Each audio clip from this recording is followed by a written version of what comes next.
কাটার মতো শক্ত হলেও ভেতরে খুবই নমনীয় এবং মিষ্টি রাজা। আজকে আমরা যে ফলটির কথা জানবো সেটা শুধু আপনার জিহ্বাকেই নয়, আপনার শরীরকেও দেয় অবাক করা উপকারিতা। সো এটা হচ্ছে পাইনাপেল অর্থাৎ আনারস। আনারসের সায়েন্টিফিক নেম তথা বিজ্ঞানভিত্তিক নাম হচ্ছে অ্যানানাস কেমোসাস।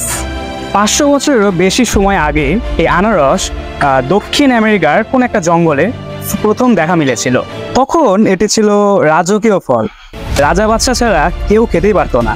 মূলত এই আনারসের অসম্ভব উপকারিতা ও পুষ্টিগুণের কারণেই এই আনারসের এতটা জনপ্রিয়তা ছিল। এতে রয়েছে vitamin C, vitamin B6, manganese, fibre এবং কার্বোহাইড্রেট এবং অ্যান্টিঅক্সিডেন্ট সমৃদ্ধ।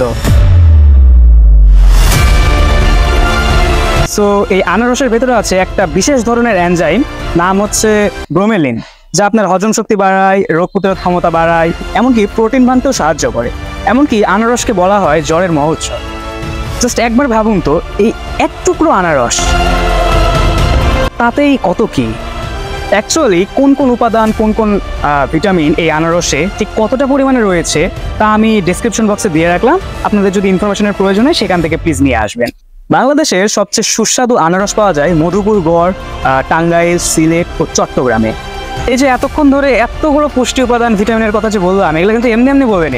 WHO ওয়ার্ল্ড হেলথ অর্গানাইজেশন কর্তৃক সায়েন্টিফিক্যালি প্রুভ, এবং তথ্যসূত্রটা আমি ডেসক্রিপশন বক্সে দিয়ে রাখলাম, আপনারা চাইলে সেখান থেকে চেক ইট আউট করে নিতে পারেন। এছাড়াও আনারস নিয়ে একটি বৈজ্ঞানিক বিভ্রান্তি রয়েছে, সেটা হচ্ছে আনারস খাবার পর আপনি যদি দুধ খান তাহলে নাকি মানুষ মারা যায়। সো খুবই ইন্টারেস্টিং একটা টপিক, এটা নিয়ে আমি পরবর্তী একটি ভিডিওতে অবশ্যই আলোচনা করব। সো তার জন্য আমাদের চ্যানেলের প্রাকৃতিক বিজ্ঞান নামক এই ছোট্ট প্লেলিস্টে আপনারা চোখ রাখুন এবং আমাদের চ্যানেলটি সাবস্ক্রাইব করে দিন। আজকের ভিডিও এ পর্যন্তই, দেখা হচ্ছে নেক্সট ভিডিওতে।